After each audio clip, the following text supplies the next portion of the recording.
If you're suffering from lower back pain and just want to release those lower back muscles, then you've come to the right place. Today, I'm going to take you through a foam roll lower back release routine. We're not actually going to be rolling on your lower back specifically because that can make it worse. However, we're going to roll around it to make sure we release and take pressure off. Let's get right into the routine. We're going to start off by hitting your piriformis. So you're going to sit on the roller like this. I want you to cross your left leg over your right knee. You're going to lean down to the left side, take hold of the foot and roll around your upper back pocket area on that left side.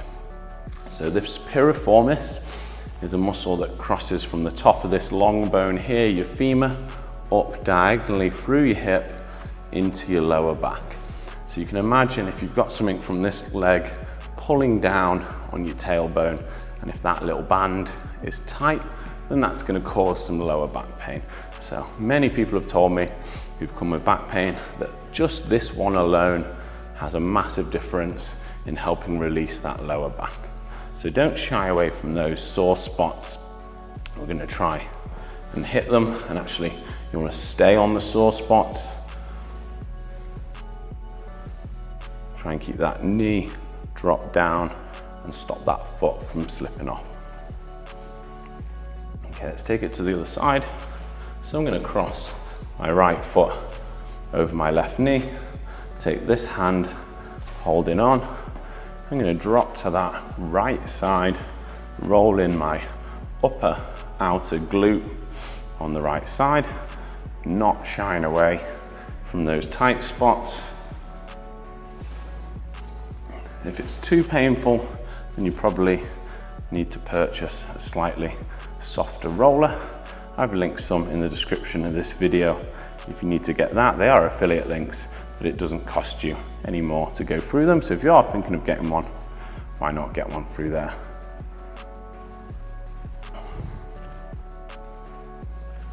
We're doing around 45 to 60 seconds per roll today. Okay, let's take it onto the hamstrings now. So you've got two options. You can either roll the hamstrings like this, but for most people, they're not going to feel much doing that. So take one foot over the other, and you're going to put most or all of your weight onto one side.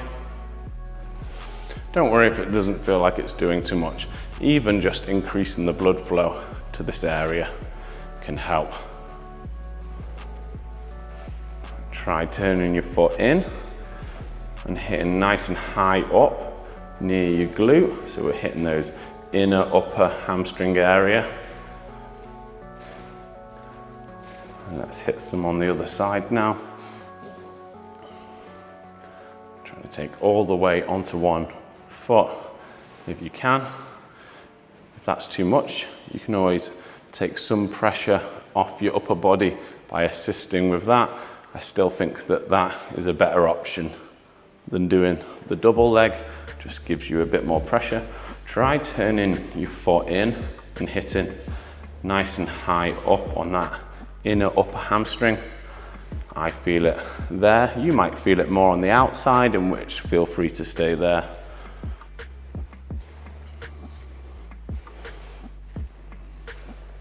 Okay, next up, we're going to do a great lower back release.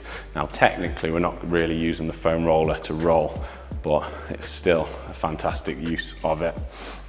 You're going to put the foam roller here across your mat like this. You're going to lie on your side with one hand on top of the other. You're going to take the top knee, place it on the roller. That's to stop an excessive twist of your lower back. All you're going to do is you're going to do a page turner. You're going to turn the book page, keep going over, try and touch the floor, come close, and then slowly coming back. You're going to turn over and then slowly bring it back. If you've got someone around that can help you out, try getting them to put some pressure holding this knee down, and it feels really good. Just getting that extra resistance here. But if not, you could hold your own leg as you do it. And let's do 2 more. You might get a few cracks. That's okay. Might feel good. Okay, I'm going to take it to the other side. I'll spin myself around so you can still see. Just going to lie on my side. Take this top leg, put it on the roller, and let's go for those turns. Either have your hand flat, or if you want to try and keep that knee down in contact with the roller. Just nice slow turns. As far as breathing goes, breathe in, and then when you get to the top point, breathe out. As you come down, hand towards the floor. So you can breathe in to halfway, and then breathe out from halfway down towards the floor. Letting that back shoulder, let's do 1 more, relax down as well. Okay, we're going to stay on your front now. We're going to get the roller over to one side of your mat, and we're going to roll the hip flexor. So there's a bone on your hip here. We're going to stay underneath that bone, but above most of the quad muscle. So we're just staying in that small area underneath that hip bone. You can roll inside, getting close to the groin area, and you can lean to the outside. The hip flexors is not one muscle, it's a group of muscles. It's any muscle that causes hip flexion, so we want to hit a variety of them by changing the position and also finding those tighter areas. So we're just doing one side for now. I'm using the opposite leg to take a little bit of pressure off.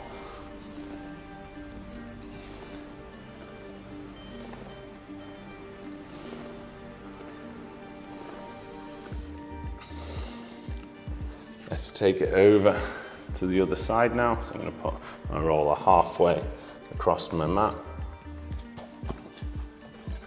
Put it onto that hip flexor, staying underneath the hip bone, but not going too low onto the quad. One of your quads is actually a hip flexor, it causes hip flexion.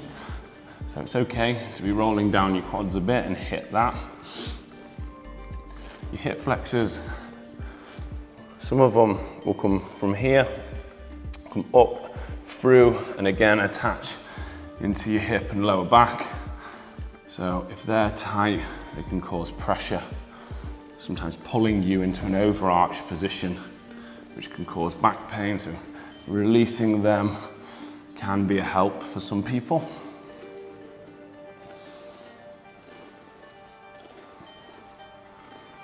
Again, don't shy away from those sorer spots. And like I said, one of those quads is a hip flexor, so we're going to try and release that by hitting down the front. We're going to go for a classic quad roll now. So feet together, try not to let your lower back dip into an arch, so engage the glutes, draw your belly button up, so you're keeping some glute tension. Anytime your back drops excessively into an arch, you might find that your discs are pinching, so we want to avoid that. And that's actually why we're not doing the lower back roll, is because it might accentuate the arch in your lower back. It can be done safely, in my opinion, foam rolling your lower back, but you have to have quite a strong abs and keep your pelvis tilted under so you're not accentuating that lower back arch. However, as many people watching this could have potential disc issues, then we're not going to want to take you through that on this occasion. If you want to make it more intense, just hook one foot over the other, and you can put all your body weight onto one leg. And then I'm going to put all my body weight onto the next.